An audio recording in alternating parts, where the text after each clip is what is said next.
What's up, everyone, and welcome back to the College Football DFS live stream playbook, breakdown and slate breakdown here. I'm here with Pete Cole. We're doing this every Saturday morning for you guys. Pete, how are you doing? You ready for some more college football? We got week 4 coming at you. Yeah, it seems like it just started, and it seems like we've been I know for 2 months. We're flying in. Yeah, we're week 4, man. At least we got rid of those crazy full slate Thursdays and Fridays. You know what I mean? So I like it. Yeah, like showdown on Thursday, then the smaller slate on Friday. So, but yeah, these slates are big. Big slate today. We were talking off air. I think this is going to be to me. This is one of the tougher builds. I like it, but you can go so many different directions on this slate today. So I'm interested in some directions you're going to go. I have some ideas, but of course I'm not always right. And I had a tough week last week. I've had a really good season, but last Saturday, Maine was one of my tougher slates, I think. Made a couple of mistakes. Yeah. Ellinger, so. Yeah, there's always like the 1 or 2 plays that you instantly regret once you see the early games kick off and something happens. A player scores that you didn't put in your lineup that you might have pivoted off of. Yep. And that's what it was last week. It was the kid from Minnesota. I just drew a blank on his name, the running back. He was chalky too. Oh, Potts. Yeah, the kid from Moe here, and I knew it immediately as soon as the slate hit off. I made a mistake, and that was my slate right there. So that's how it goes. Well, we're here to hopefully help you guys find the right players. So if you're new to college football, or even if you're a vet and you've been doing this a while. We're going to be going position by position, just giving our few, the biggest storylines, I guess, or the high price guys, some value plays we like. I have the full playbook up right now on dfsalarm.com if you want to go there and check that out. And Pete is covering the night slate over at DraftKings and FanDuel if you want to just kind of combine our 2 playbooks, pick out your favorite plays. And we're both in the Discord chat as well at Fantasy Alarm. So, hit us up there for lineup questions throughout the day if you've got any of those. And during this live stream, we'll be answering your questions over at Discord. So, get those in there.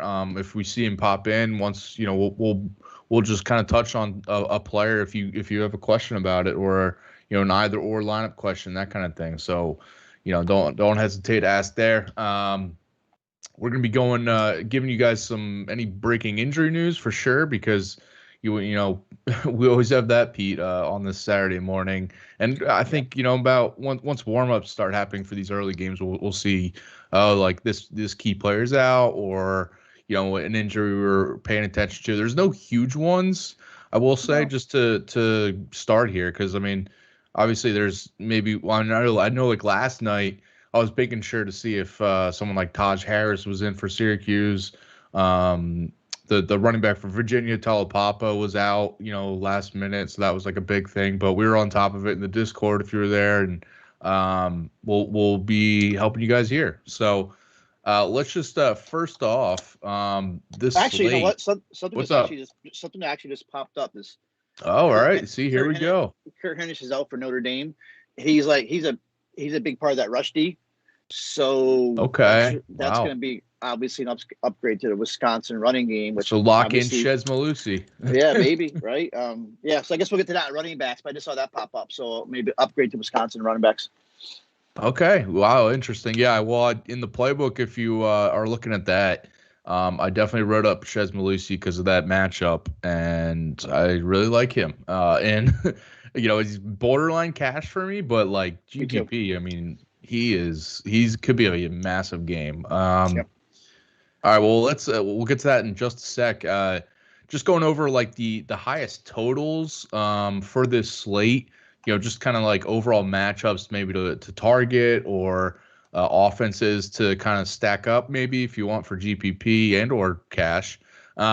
Boise State, Utah State, the highest total, 69.5 currently. Boise State, 9.5 point favorites. SMU, TCU. TCU is 9.5 point favorites in the 65.5 over under. Texas Tech, Texas is 9.5 point favorites as well, and a 62 over under. Louisville is 1.5 point favorites at Florida State, and that total is at 61.5. And then we got Missouri being barely a 1-point favorite over Boston College on the road, and a 58 over under. And then LSU at Mississippi State, 57 over under, and LSU is a 2.5-point favorite in that one. So, I mean, those are like, we'll get to some of our favorite players at each position, but those are kind of offenses. I think a lot of our players are kind of focused in those matchups because we know those are going to be, I mean, 9.5-point favorite isn't a huge favorite, that it's still going to be, probably a one-score game throughout, and probably an offensive shootout for each of those 5 or 6 matchups, right? So, I mean, there's a lot of teams now. 30-point implied range, right? Yeah, exactly. So yeah, and if we look at that, we got 1, 2, 3, 4, 5. We got about 8 teams that are having 30 points or more, and then like another 4 that are at 28 or more. So yeah, I mean, we're gonna have a lot of points on the slate, and it's all about kind of. I mean, it might not matter if you go either or, and then 2 players have the similar stat line. So that's another thing to think about. But we're still going to try to find those plays. But let's start at quarterback. I think there's like 2 that we were talking before this. If for cash, for kind of the floor safer picks, I think pay up option at QB1. It's either going to be Max Duggan or Malik Cunningham. Tanner Mordecai is a little too expensive for my blood, but I mean, SMU is in that shootout with TCU, so I can see why people would go there, and he could have a massive game. But I think Cunningham, Duggan both give you some rushing, which is what we love in DFS at our quarterbacks. Which way are you leaning for that one?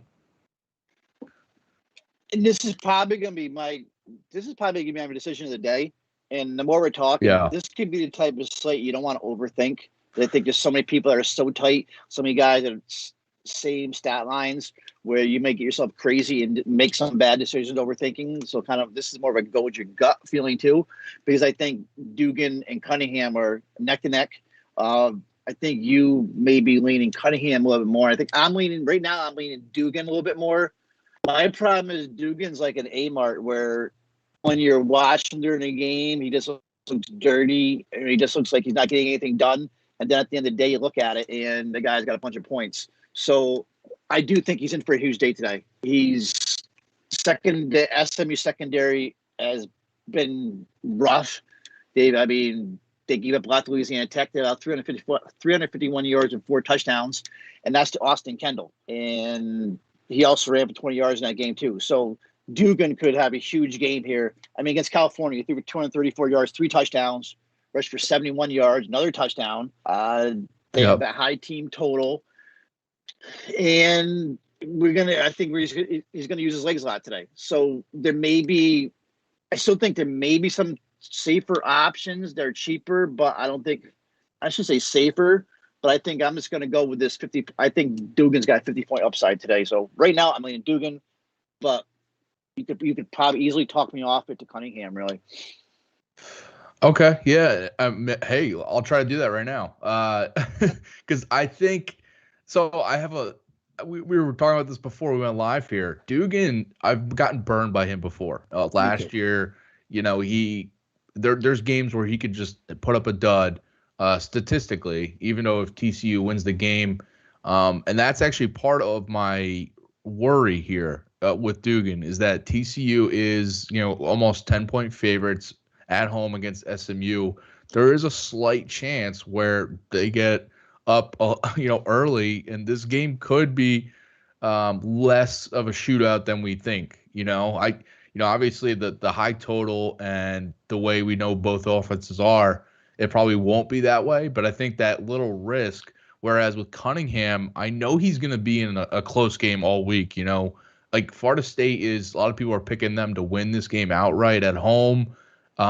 Their defense and Louisville's defense are not good, and I think that game has a better chance of him doing a lot with his legs and through and through the air. I mean, they're both very similar because they both provide that rushing upside, that dual threat that we love. And I mean, Cunningham, he's scored in every game so far. He's got, I mean, he scored twice in every game so far. So that's like another thing for me where I'm like, wow, like we're down to the red zone. It's him that's kind of the guy that's running the ball in. You know, they got Jalen Mitchell, but they don't have kind of a proven running back. You know, Javian Hawkins is gone, and that was kind of the guy last year. But it's Mitchell isn't like that lead back that they kind of trust, I think, in the red zone. And Cunningham's the guy that's getting those carries. TCU, but has Zach Evans, who has had a couple good games already, and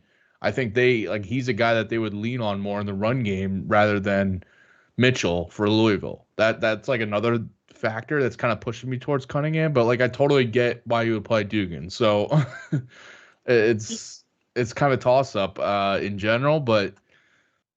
I mean, I think I'm more trustworthy of Cunningham, I guess, for cash, but like Dugan, yeah, for GPP, he could smash the slate. And one thing, though, I guess, if you're going to allow 37 points to Jack Cohn, should get a decent day out of Cunningham, that Florida State defense. Yeah, but I do see. I mean, they're tied for 9th in sacks in the nation, so you know they may put a little pressure on Cunningham, but I do think Cunningham is one of these matchup-proof quarterbacks. So.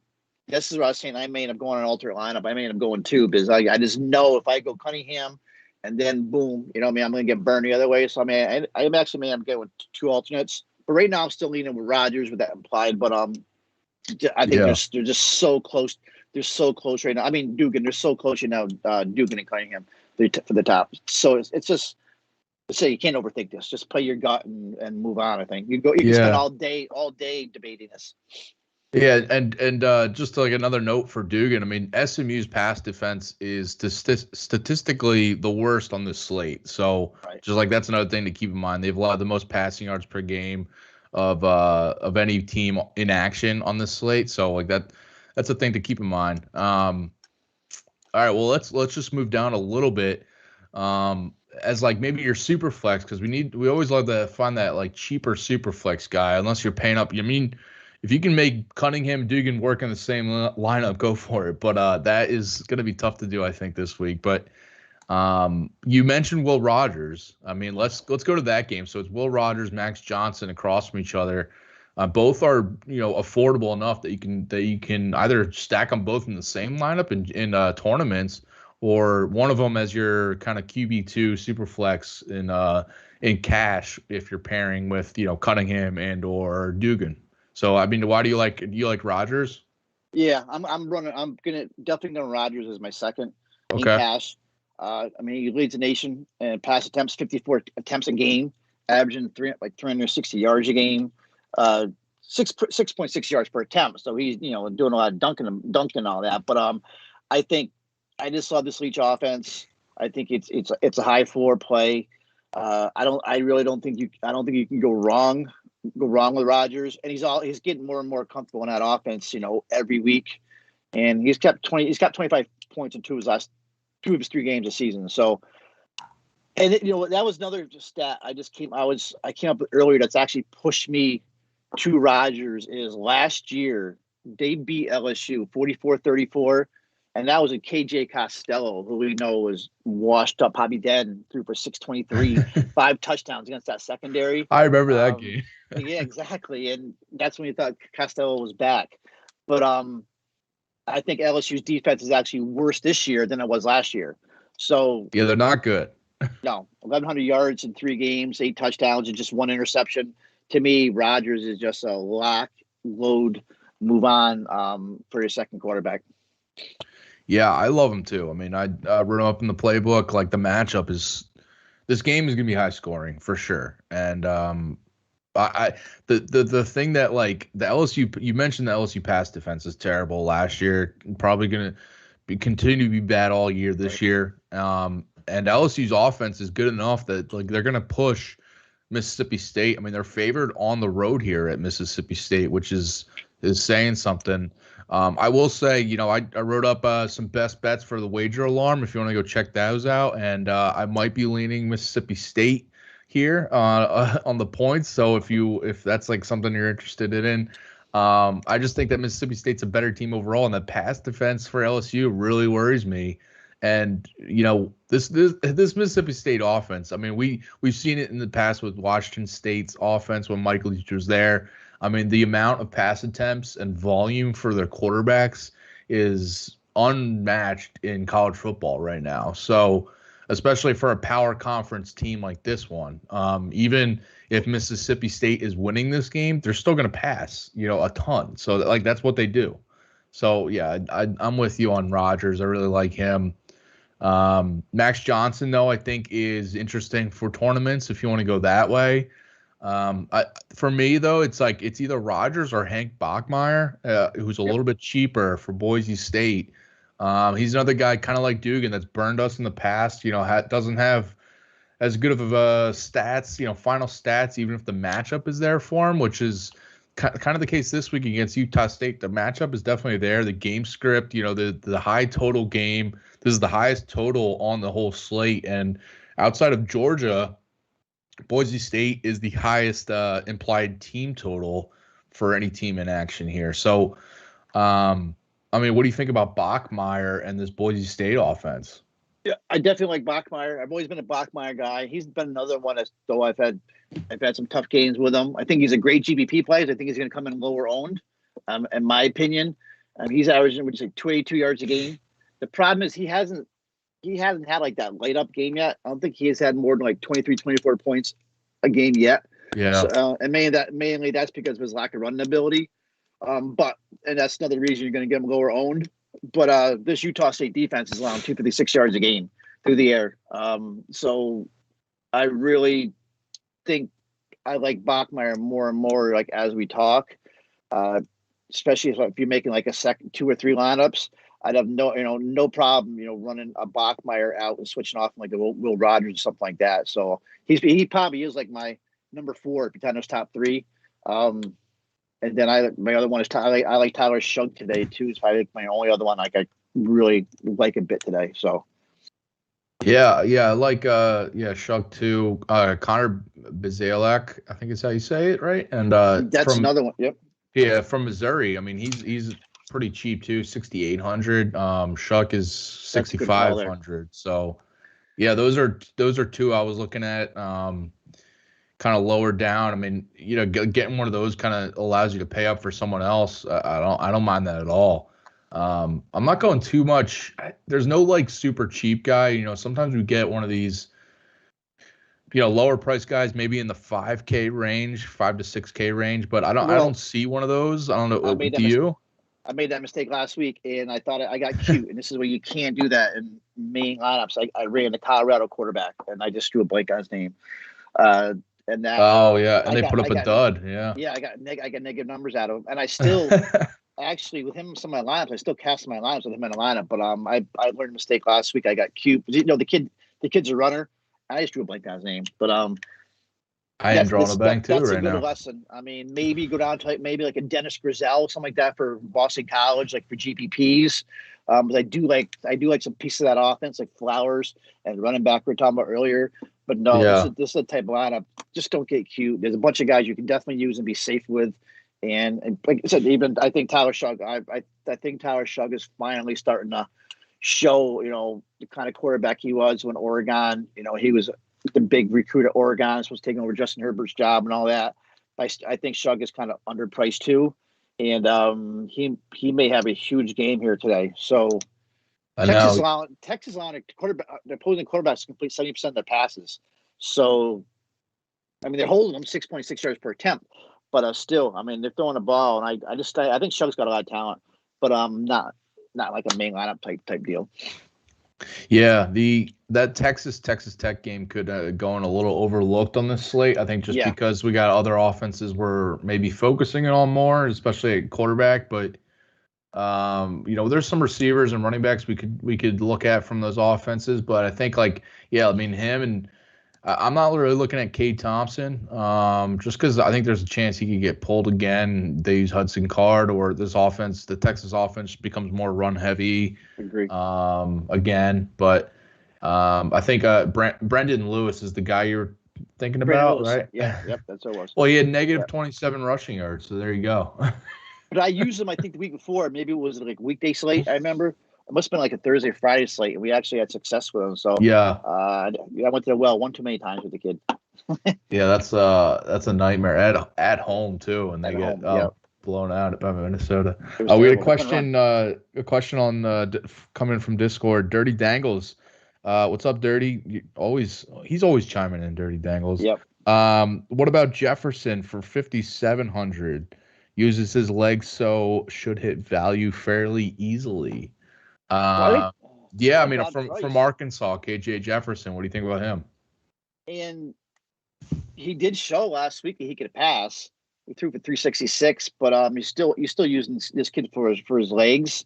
And A&M is kind of, I mean, A&M's numbers against the run this year are actually pretty pedestrian. So actually, I'm right here. So they're allowing almost 170 yards per game. So I like, Jefferson's not a bad play at all. I mean, I'm not going to run my main cash lineup, but he could definitely. I mean, GBP play, but if he's able to score, one or two, then he's going to definitely smash his value. So, Jefferson at 5.7. That's a nice call. Actually, that's not a bad price. That's probably the lowest I would go, but that's hell of a lot better call than Brandon Lewis in Colorado at 5.7. So, I'm a little hesitant on Jefferson just because of this going against Texas A&M's defense. I know it's at home, but it's a very tough matchup in general, and I just think this whole game is going to be low scoring. So it has me off of a lot of players in that game just because I don't think there's going to be a lot of touchdowns scored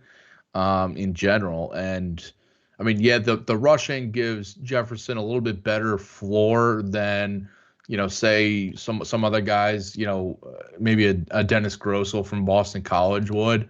But Grossel can run a little bit. But like I think with Jefferson, if it was any other matchup, and he obviously would be priced higher if it was in a different matchup. But going against, I'm always hesitant to play guys against Texas A&M's defense because I've seen them shut down teams left and right. And honestly, with Arkansas, I don't know how good they are. I mean, I know they had like that impressive win over Texas, but we haven't seen them play anybody else yet.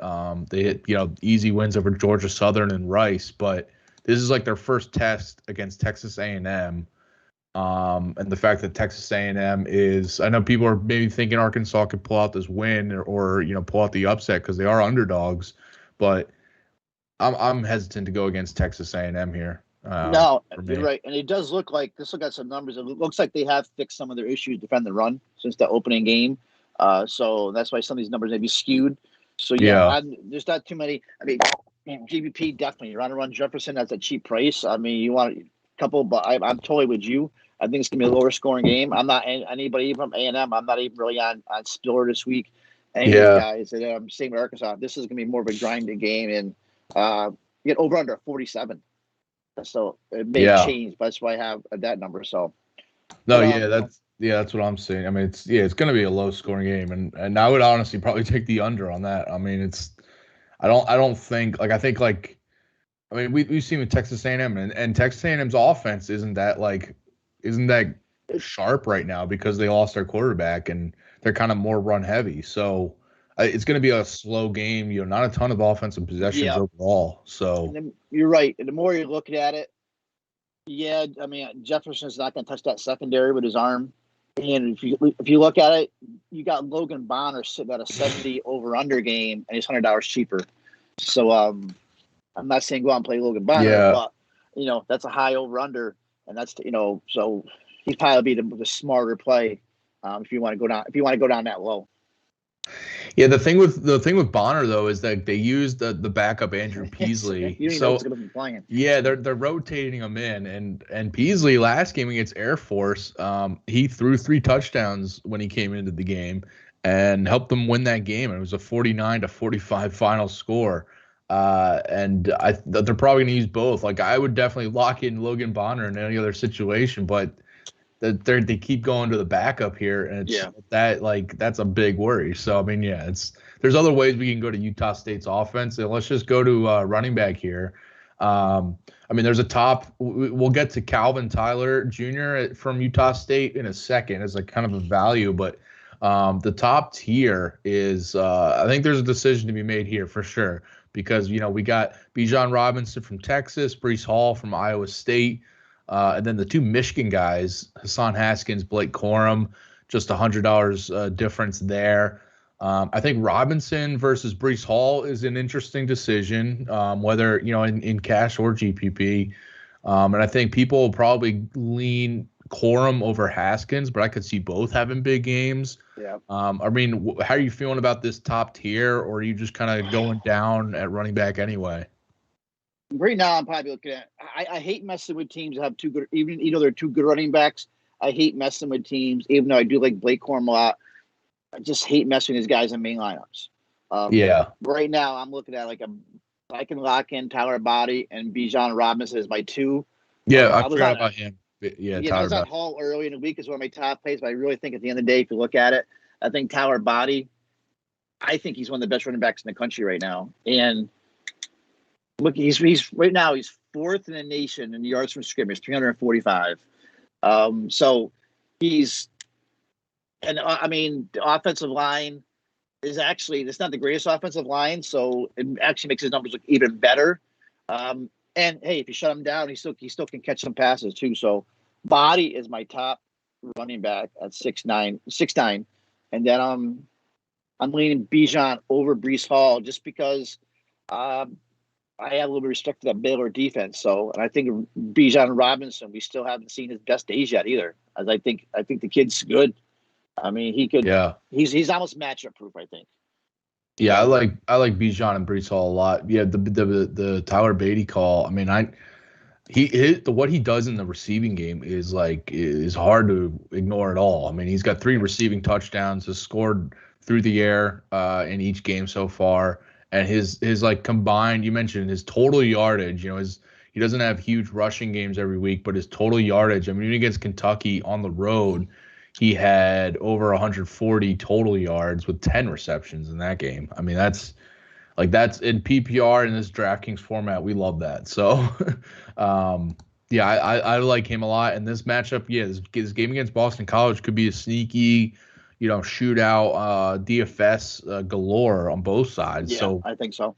Yeah, and I like that. That's the guy. He's their focal point on offense too for Mizzou. They're gonna lean on him, pass game, run game. He should see 20 plus total touches in this one, and probably score multiple times. So yeah, I like that call. The Robinson versus Hall. I mean, so Robinson. The Texas offense is going to be more run-heavy going forward, I think, just because they have the uncertain quarterback situation, and they know they have a stud in Robinson. Breece Hall, though, I mean, what you're getting with him. He's going to get his 20 to 25 touches. I know the Baylor defense is tough, but I know I'm going to get Hall getting a ton of work. In the red zone, it's him. Brock Purdy hasn't done much.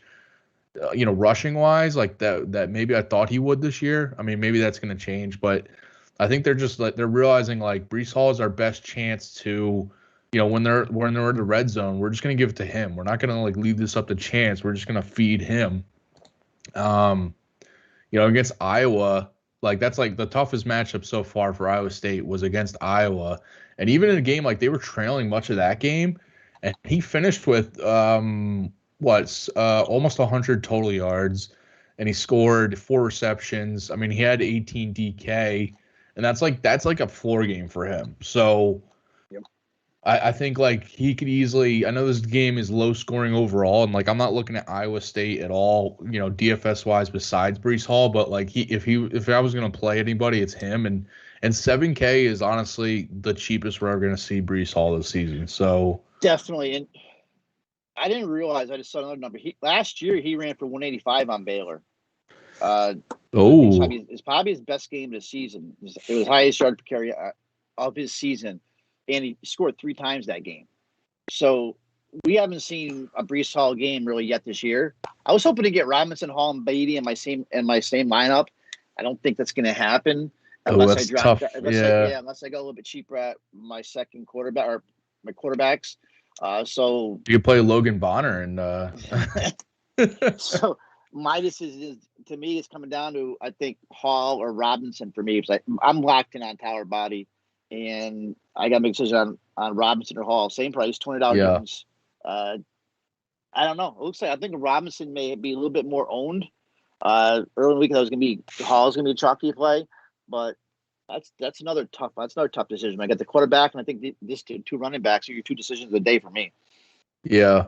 The one hesitant I have with Bijan Robinson, and it's like a small thing because he's still going to get his work. He's still the bell cow in that offense, but they still like are rotating in Rashawn Johnson and Keon Robinson, the two backups. Like they're still kind of giving those guys carries, and either one has the talent, and they've already done it this year to break one out for a touchdown. So that's kind of like the slight worry for me.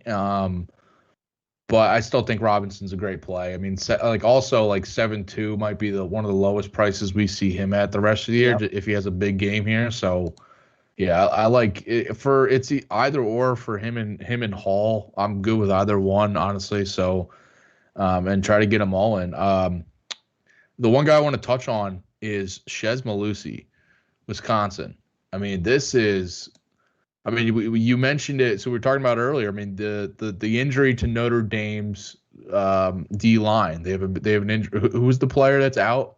And that line's not even that great, anyways. Yeah. The line. Ennish, he's probably their best. He's probably their best defensive lineman.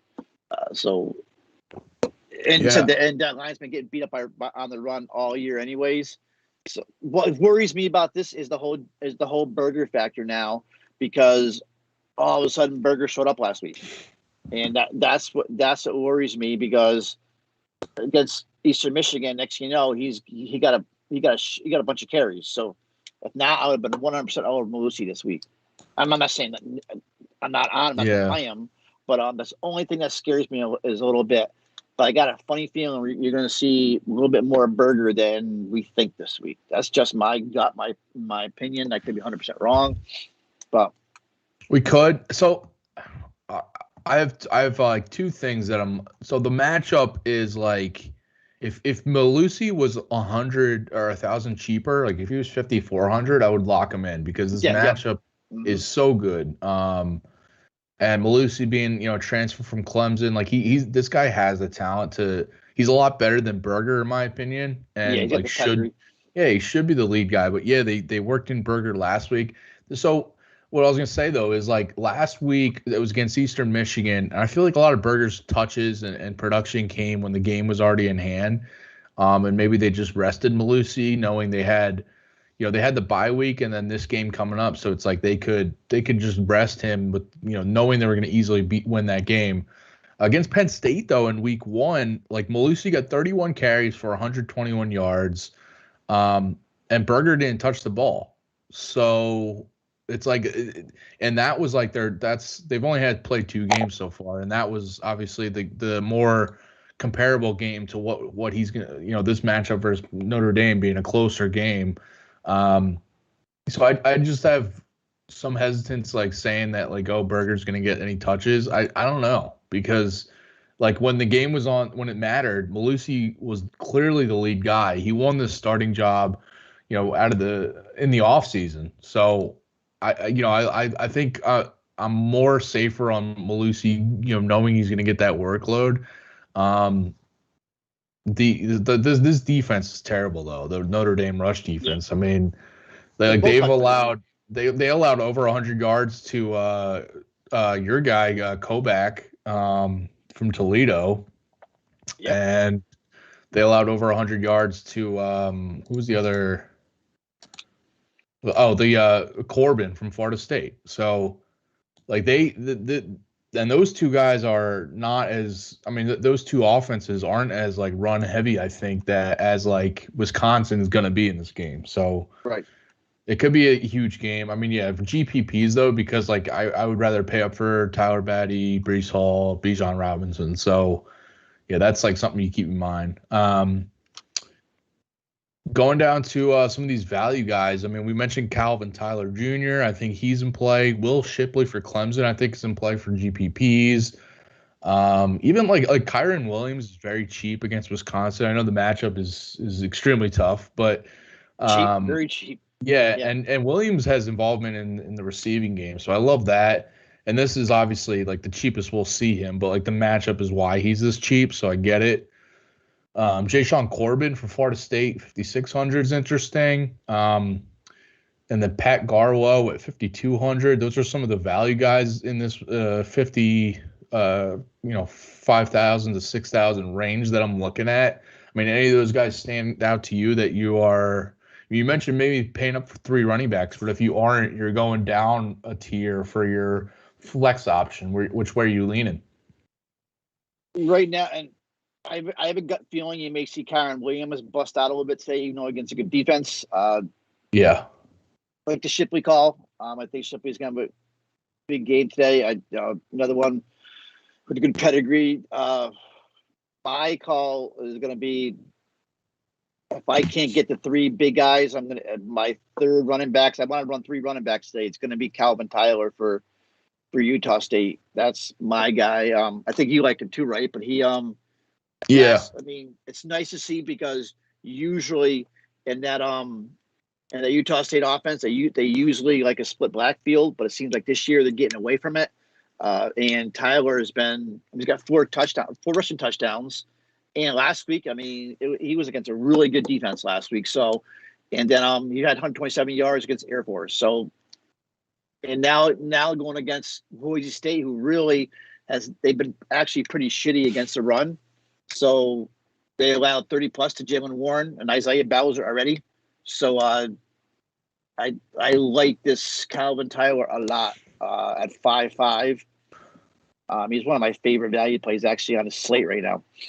Yeah, I like him a lot too. For a lot of the reasons you just mentioned. I mean, yeah, the high scoring game and the uncertain, like the going back and forth between quarterbacks is like another thing that's like, all right, well, they know they have a guy in Tyler who's going to be the lead there, and I mean the Boise rush defense, as you mentioned, like allowing over 200 rushing yards per game this year, and it's like this is a game script where like Utah State is underdogs here, but I think it's gonna be closer, and like throughout the game it might be one score game or Utah State even winning at times, and maybe Boise State pulls away late or something like that. But I think that like Utah State is a good enough offense to kind of keep this close throughout, and it's going to be a balanced offense for that team. Yeah, and like last week against Air Force, he ran for 132 yards and 2 touchdowns on 19 carries.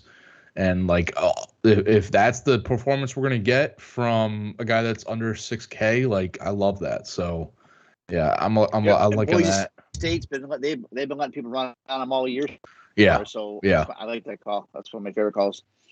Yeah, the Will Shipley, if in GPPs, I love him today. I mean, he's like, this might be honestly, I know I keep saying it, but this might honestly be the cheapest we see him all year, just because he's, the starting Clemson running back shouldn't be under 6K at this point. And he's now the guy with Lynn J. Dixon transferred away, or he's in the transfer portal at least. And it was Shipley and Kobe Pace as co-starters in recent games, but it's Shipley as the guy now. He kind of took that last week when he had 21 carries and 88 yards, 2 touchdowns too. Yeah. He's outperforming Kobe Pace, so it's him. I mentioned Pat Garwell for Boston College. I really like him today. I mean, Missouri's rush defense is kind of questionable. It's actually statistically the worst on the slate, allowing almost 270 rushing yards, 3 rushing touchdowns per game.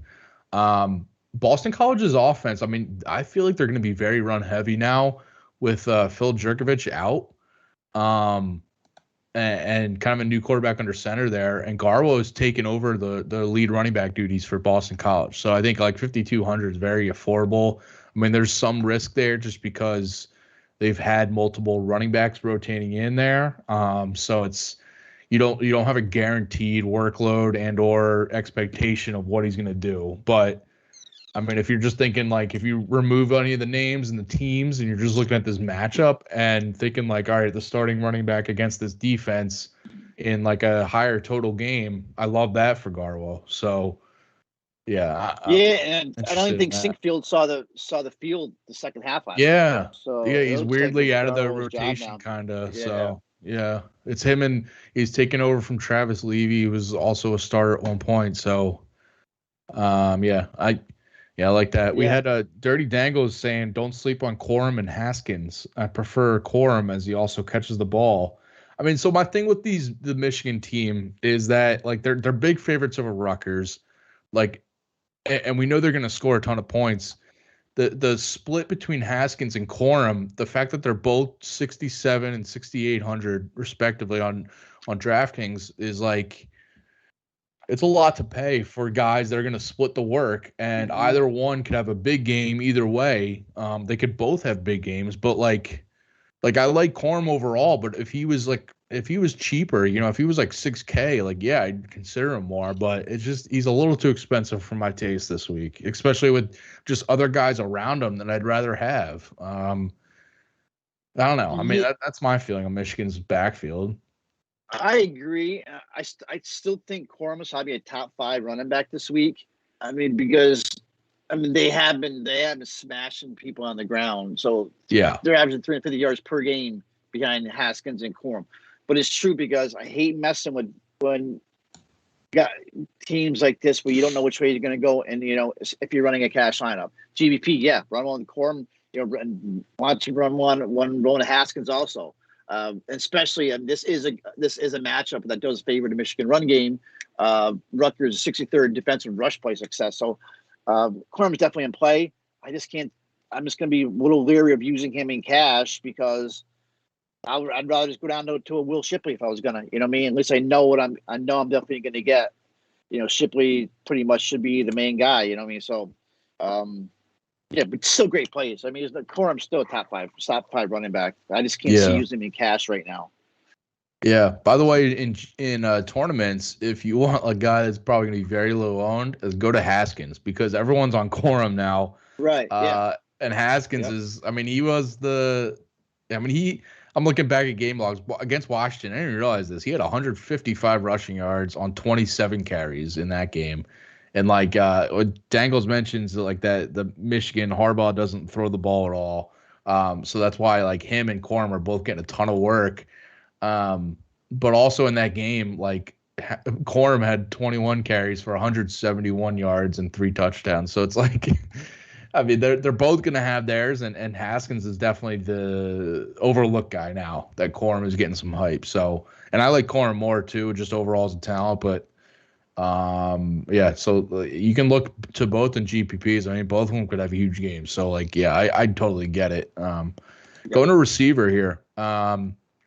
We got some of these top price guys like Devin Tompkins for Utah State and Kayshon Boutte for LSU, both interesting. I mean, it's hard to pay up for one of these guys in lineups, especially we were talking about paying up for running backs. But if you have like the salary and you have like value guys that you really like and a lineup that you really like, I think Tompkins and Boutte are both great. I'll throw Khalil Shakir in there. I think he's gonna have a big game too. It's just it's hard for me to pay up for any of these guys, knowing I'm gonna want to pay up for the running backs instead. And I think there's enough value at receiver that you don't have to find one of these high price guys, but. I mean, if you were like trying to pick between any of those guys, which way are you leaning?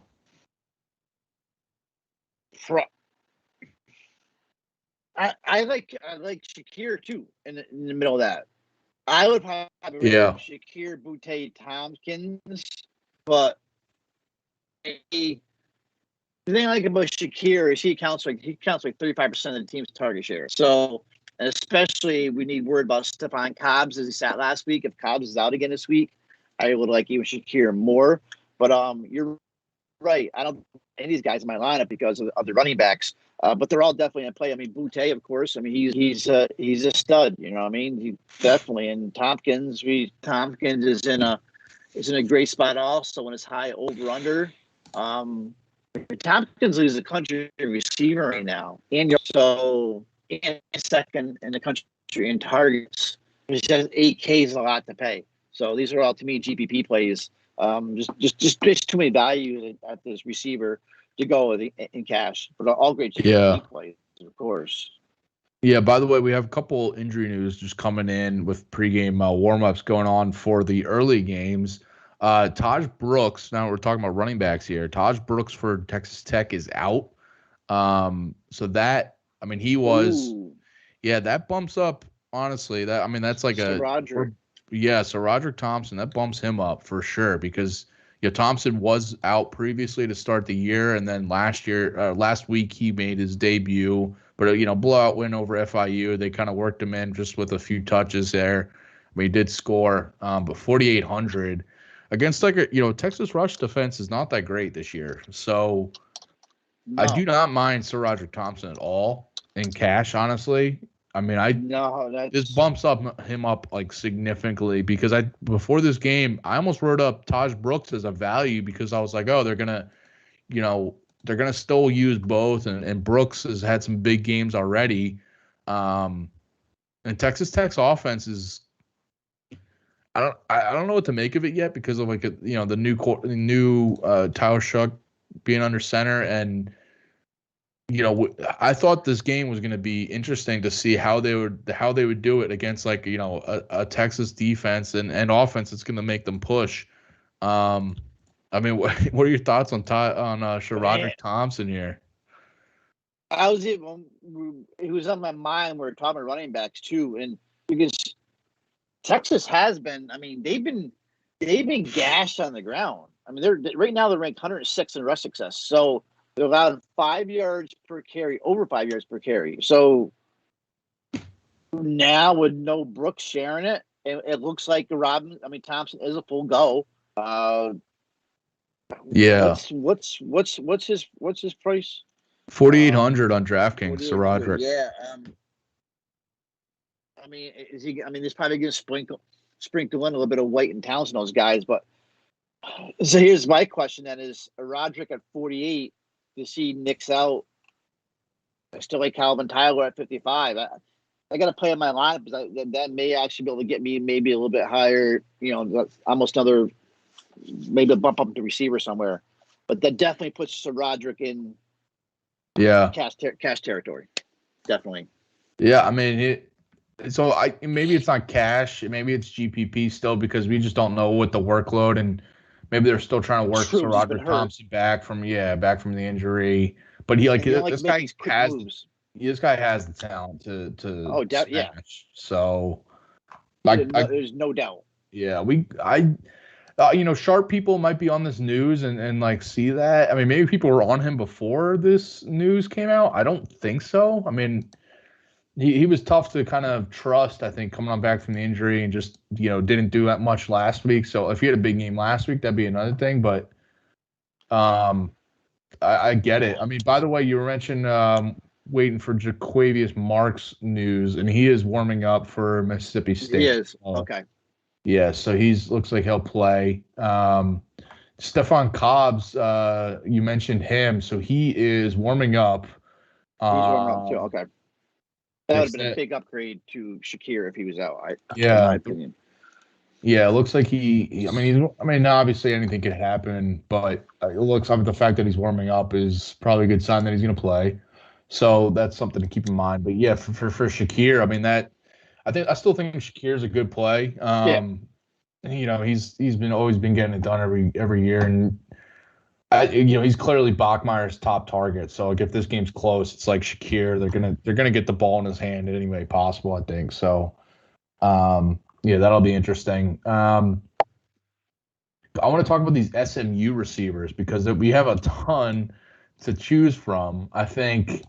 This offense, we didn't really talk about Tanner Mordecai much, but he's way too expensive at 9K on DraftKings to even consider for cash. But for GPPs, people are gonna be rolling him out and probably stacking him with a couple, maybe one or two of these SMU guys. But either way, I think some of these guys are in play for cash. We got Danny Gray is the most expensive, and maybe a little too expensive for cash, but like obviously he can score a couple times and have a good game. Rashee Rice is a guy that I'd rather play over Gray just because he's cheaper and for similar production as Gray and kind of more proven to me in general as a receiver. But then you got Grant Calcaterra, the tight end, and Reggie Robertson Jr., who's both sub 5K, and I think both are probably going to be popular in cash this week. I read, I do a little research to see what other people are writing up, and I see people writing up and talking about Reggie Robertson Jr. I'm more on Grant Calcaterra though. I think like last week, I don't know if like people realize, but Reggie Robertson Jr. he had a touchdown last week, which was his first all year, but that touchdown came as time expired on a Hail Mary that bounced off like two players, and he caught it as like a ricochet in the end zone. Like that's his only touchdown. Besides that, and that was like, and he had a lot of yards off that one play. Besides that, like he hasn't been a top target for Tanner Mordecai. I mean, it's been Gray, Rice, and Calcaterra as his top three for most games. I know Robertson has the talent, but I'm thinking Calcaterra, they both came over from Oklahoma, both transferred over, and Mordecai has been looking Calcaterra's way often as kind of like his safety valve, even the red zone. And last week in SMU's toughest game, tightest game this year, they had two easy wins already. But against Louisiana Tech, he had 7 catches for 103 yards. And like that's like the type of stat line I think will maybe not over 100 yards every week, but I think if they're playing in a tight game, which they will here on the road at TCU, I think he's going to look at his tight end more often. I just think he's a safer option than Reggie Robertson. I don't know. Are you leaning any way with any of these SMU guys? Yeah, I'm going to have one of them probably just because of my main lineup. I totally get that whole Calcaterra call too. Scares me is with Roberson being so high owned. I mean, I'm seeing projections of him between 40 and 45% ownership. Yeah, everybody goes off and catches 2 touchdowns. You know what I mean? And that's my problem with playing cash. I mean, Roberson, remember, this is a kid that was like a top 10 in anybody plays Dynasty, season long and fantasy pick to start a season. He was a top 10 receiver. And yeah, that it was a Hail Mary he caught last game. Stat line was 6 for 71. But remember, he's been dealing with a lot of blowouts. He's been dealing with some injuries. I don't think you're ever going to see Roberson as cheap again. Definitely at 4 or 5. No, he's so cheap. The smart play, Bobby, is probably Calcaterra. But I mean, he's averaging 17 DK points a game right now. Last game was 7 for 103. He's got 3 touchdowns. So this is gonna be a good game. In-state rivalry game. I think they're both in play. I probably would be personally lean because of ownership. I mean, Calcaterra is having to be less than 8% owned. Roberson probably be just a cash call because in case he does go off. Yeah. It's so close, but I do totally get what you're saying. I think Calcaterra probably is a smarter play at the end of the day. And you take away that Hail Mary pass, and we might not even be talking about this right now. So I'm probably gonna have one of them in my main lineup. And if you want to go with the masses and and hope he doesn't go off, then you probably have to go Roberson in cash. If you want to, if you play that angle, if the guy's high owned, you take that chance. Well, that's just my opinion on it. But no, it's a good call about Roberson being definitely. I think he's going to be more highly owned. Definitely, definitely. Just because of name. Yeah. That's like that. I hate that about DFS because it's like all right. Do I just play him? And if he doesn't have a good game, I just all right. I ate it. I ate the chalk, but maybe Calcaterra has a big game instead, and that could have been me. That be pissed off. Oh, of course, definitely. Yeah, definitely. So that's definitely a decision I'll have to make in the next 30 minutes here. Yeah. Wow. Okay. So then any other cheaper receivers? I mean, I think the Mississippi State, we talked about, Will Rogers as an option at quarterback. I mean, any of these receivers, you definitely are looking to pair with him in lineups, I think there's a couple ways you can go here. Jaden Wally is the cheapest option at 4,800. I think, like realistically, if you're looking for one of these guys, but I mean, Mekhi Polk is an option. Malik Heath is definitely in play. I think I'd rather. I mean, for the savings, you can go Wally for maybe a similar stat line in the end. I mean, I know. So Polk has had 2 double-digit receiving games already. So like that's like if you're paying for him at 6,200, you're paying for the floor there for sure. Yeah. But Wally is legit. I mean, he had a connection with Rodgers last year when he was under center, and I mean he's got a touchdown in every game this year. Doesn't have like the big stat line games so far, but it could be coming. So. And he's had him before too. So at the beginning of the season, exactly. About Wally, he's one of the top, players in DFS. I mean, it might didn't matter.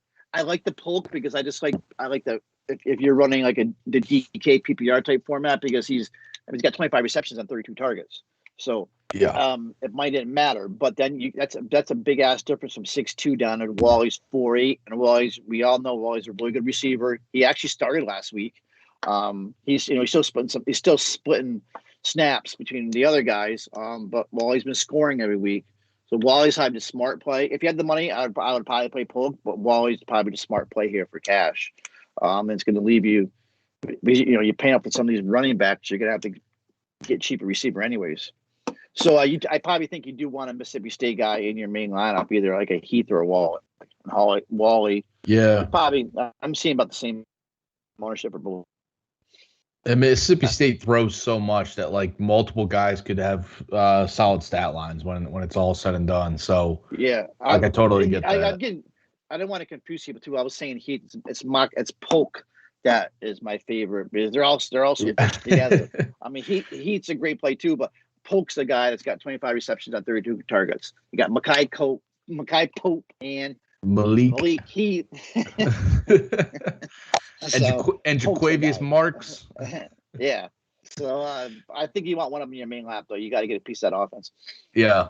Yeah, I don't mind that. By the way, if we're talking about the Mississippi State offense, I don't mind. I know Marks is playing, or he was warming up, so he's probably playing full game. But Dylan Johnson is interesting because these running backs catch a ton of passes out of the backfield. So. And Dylan Johnson, the last 2 games, he's had 6 for 70 and 7 for 32 as a receiver. So it's like that's like a decent floor, and he's 4,600. So I don't mind that. Yeah, dude. If Mark was out, I would have been all over Johnson today. If I knew Mark. Yeah, for sure.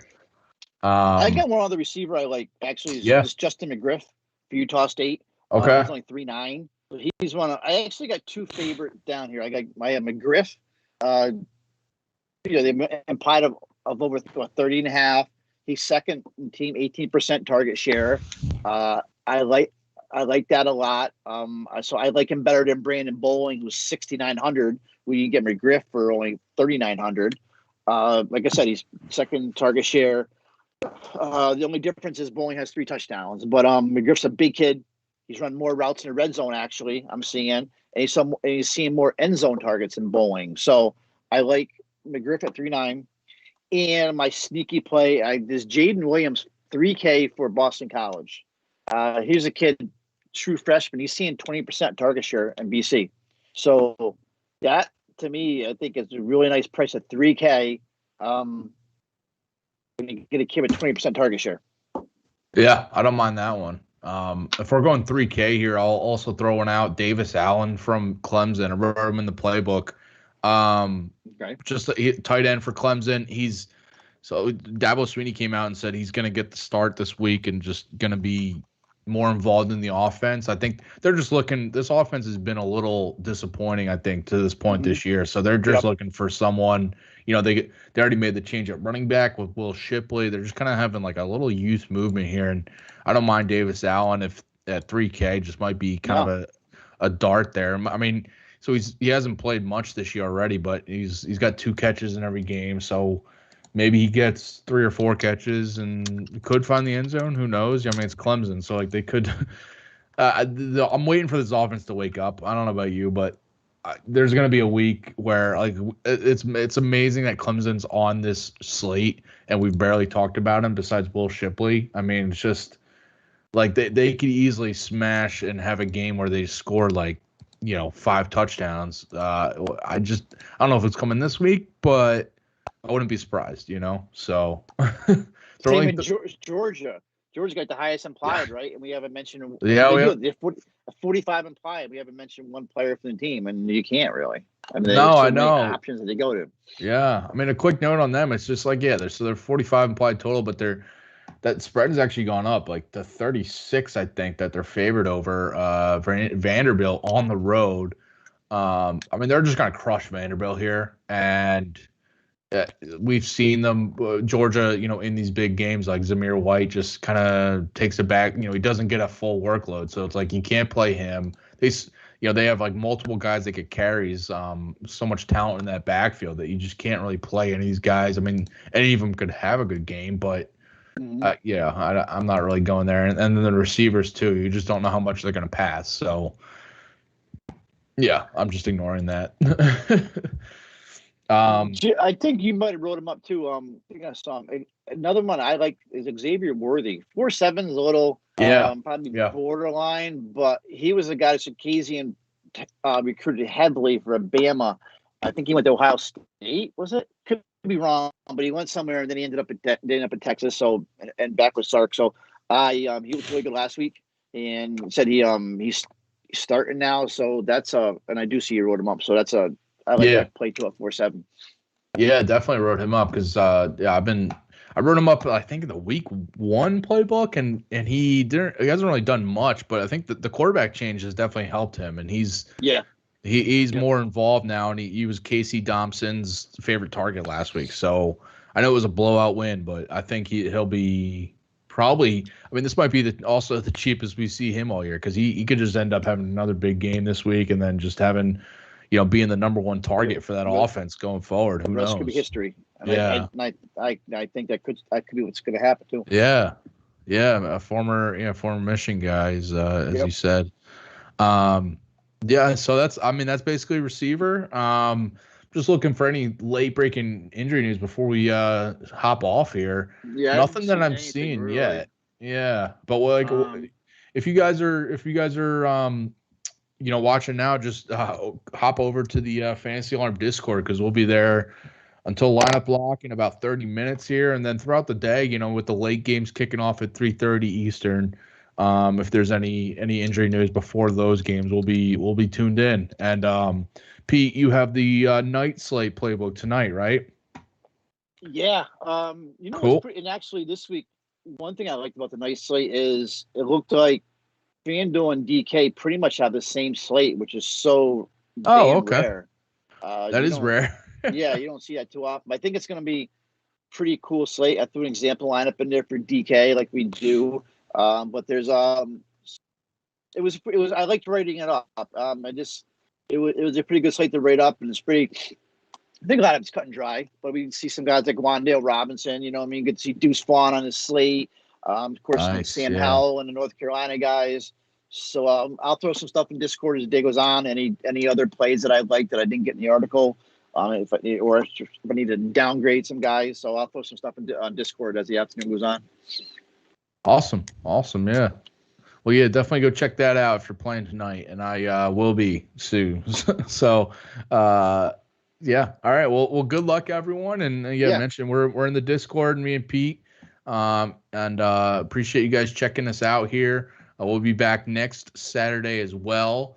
And just a reminder that you can get the College Football DFS package from dfsalarm.com/getcfb. It's 25% off with the code NCAA. So rest of the season, I mean, we're helping you guys win, and you and me both had success last night. We're gonna try to keep it going tonight. Or today and tonight. And well, good luck, everyone. Pete, appreciate you joining me as always. Yep. And we'll be helping you guys win all season. So yeah, sign off here for Pete Cole. I'm Dan Servodidio. Thanks, guys. Thanks, guys.